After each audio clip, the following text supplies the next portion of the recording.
it's not my job to just not be sexy in public places because perhaps someone else is not doing their job parenting. So who cares? Why not do your own thing and let them say what they want? What's up, guys, and welcome to this month's or this period of random amount of times community comments video. This is what's supposed to be replacing Friday Night Mail, and it's doing a horrible job because nothing can really replace getting a bunch of random mail from you guys and then you guys seeing my reaction to it and then trying on a bunch of different outfits. And just the randomness of it was what made it good, not the comments. So I've taken everything that's not as good from it, i.e. the comments and reflection from the month, and I threw it into a new video that isn't gonna do as well. But let's go ahead and just jump right into it. Today I wanted to reflect back on the 2 TikTok videos that I did this month because they had a lot of really interesting discourse. Let's pull up some of these comments. The first thing of note is that a lot of people agreed with me on the sentiment that men will take a compliment and hold on to that shit for their entire lives because it's so rare that they get compliments. And that actually made me sad because I already knew this. I'd already heard this a million times before, but the anecdotal evidence from you guys about how you got a compliment on your suit or something a long time ago and it still sticks with you is just sad. I really do wish that men got more compliments, and maybe even if it wasn't on like their looks, because girls aren't as visual as guys, maybe if it was just like, wow, you're really good at your job, or wow, that was really helpful that you held the door, or wow, something. I don't know, some kind of compliment. I just wish women would give men more compliments because they deserve it. They deserve to have that little boost of confidence and that little happy bit of their day. By the way, this whole video is just gonna be me hoping to keep my boobs in this dress because the dress is slightly too big for me and they could just pop out at any moment, so we're gonna go ahead and hope that I don't have to edit that out. And if I do, I'm just gonna send this off to the editor because, oh, that seems like a lot. I'll probably send it off to the editor anyway.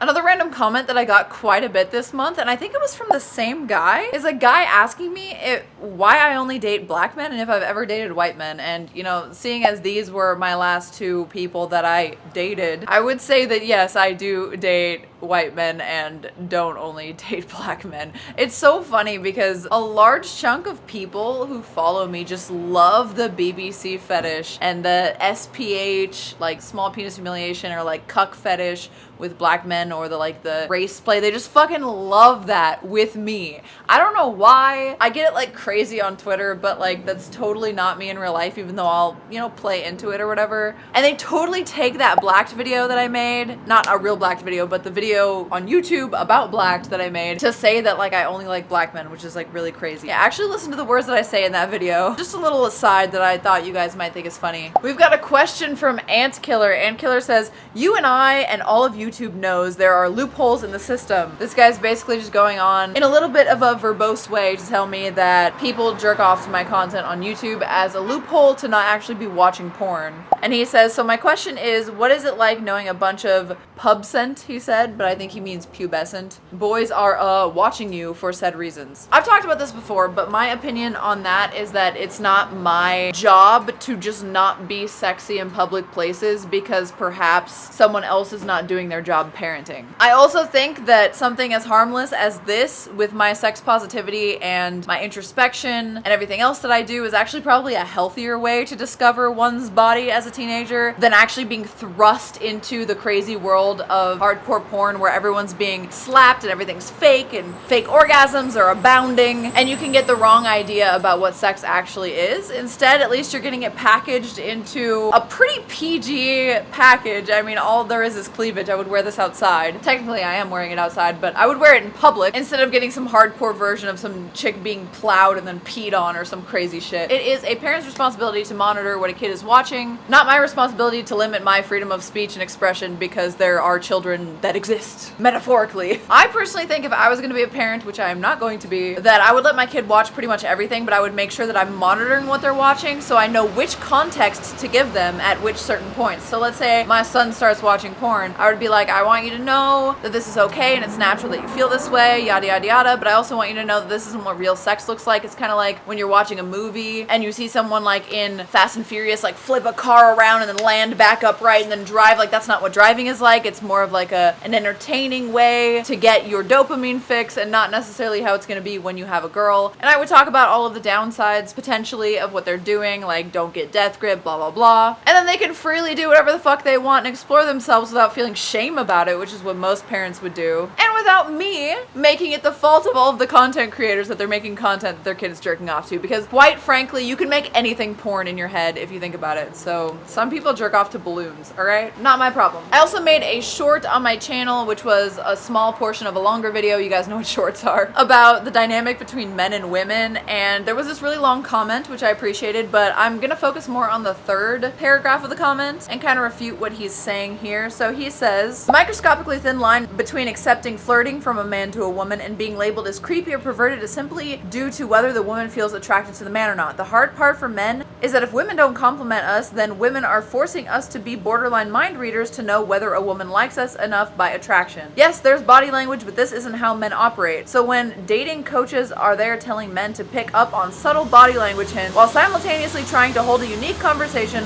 while also not trying to destroy your chances with a woman who could potentially be your forever girl, there's virtually no compromise for women to meet us halfway and just once in a while drop us a compliment to let us know you like how we look that day or just generally, and that is a stronger indication that you're attracted to us. Then we can make the move instead of risk having the woman make false allegations about us. Now I'm gonna meet you halfway.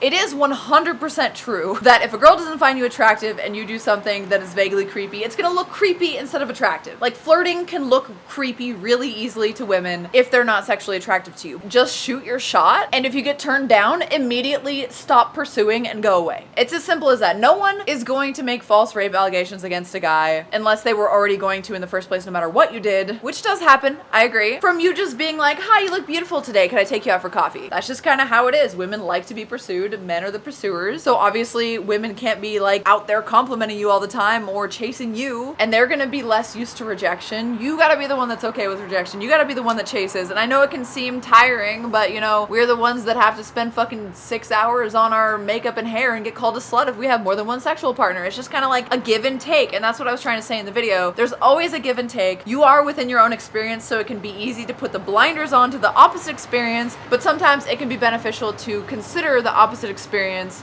before you start going like, it's so much harder for XYZ just because you are XYZ. I also made a video called Dying Channel or I'm a Dead Channel because I was responding to a guy who made a video about me. It wasn't vitriolic or anything. It was just interesting to watch a video about me because it's been a while. And a lot of you guys gave really good opinions on what you want this channel to be, if you thought it was in a slump or not. And a lot of you guys were really sweet. You guys were like, I've been watching since 2015. I love this channel. A lot of people sticking up for me when you didn't need to. Just seeing that my community is still there, even though I'm not as terminally online, it warms my heart. It does. I love you guys so much, and I really appreciate that. And I also appreciate comments like this, where we can have a back and forth dialogue. He can say something, I can ask for more input, and then I can actually get some constructive criticism out of it. I appreciate that. So thank you guys for all of your comments. Whether they're completely positive or constructively criticizing me, I love all of it. Thank you. Keep being yourself and honest with me. I love it. I read all of it. I got this interesting suggestion on one of my videos as well. Raphael Tyriel says, you should have a 1 hour couple session where they tell you what is wrong and you give it to them straight. That would be awesome. They only get one session. I really wish I could do viewer call-ins because I do enjoy doing that kind of dating stuff. I think I'm really, really good at giving advice when I'm outside of the situation, and I'm good with giving myself advice inside the situation as well, but it's hard to follow my advice because I'm full of emotion and stuff while I'm within the situation. The reason I put this comment in here is I wanted to remind you guys, if you have any ideas for how I can make this F&M adjacent series or any other series on my channel more interesting, please do let me know. Give me ideas, because sometimes I'm just kind of stuck on like what I usually do and don't really know what to do on the channel. But if you guys give me suggestions and I think they sound cool, I can have passion for that even though it wasn't my idea. So please, ideas, comment section, questions, comment section, everything. All of your honest thoughts, comment section. I appreciate it. Moikas asks, what's the cuddling configuration after? And I think he asked this on my I'm a Female Cuck video. So the Female Cuck video, for you guys who didn't watch it, I'll put it in the cards and in the description if you want to watch it. It's one of my most viewed videos of late. It's kind of about how I really like being in a one-sided open relationship where I don't have sex with anyone else and I kind of belong to him, but like he's allowed to do whatever with other girls. Not whatever, but like he's allowed to have sex with other girls. And we haven't yet tried me not being there entirely. So I'm not sure what the cuddling configuration would be like, but when I'm there, like we can just all all cuddle together, whatever. But I am honestly uncomfortable with the idea of him having sex with someone else and then cuddling with them after, or like the fear in my head of like maybe he goes on a trip without me and then for that whole trip he's got like another girlfriend essentially.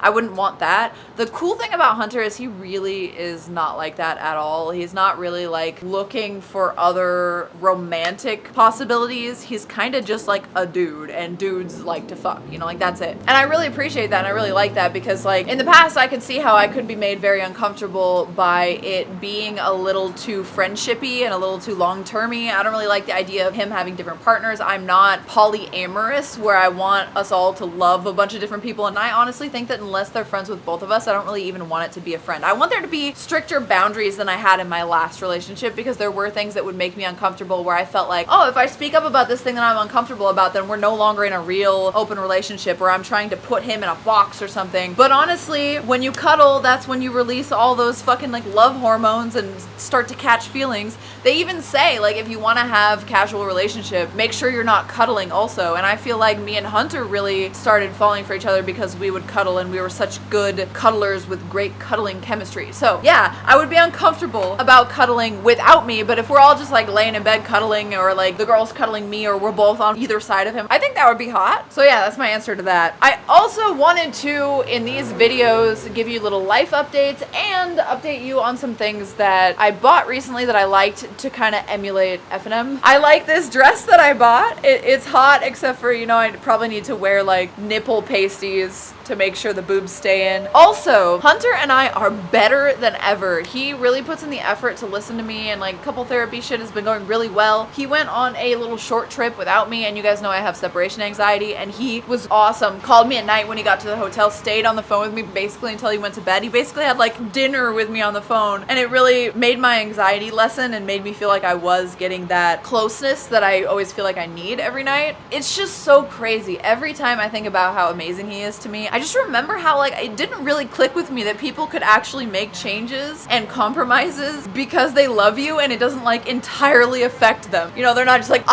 this will change my entire life if I make this change. Like, he just doesn't care. This makes you feel good? Yeah, I can do it. Yeah, I can compromise. And it's just like, I feel so, oh, there's the tour bus.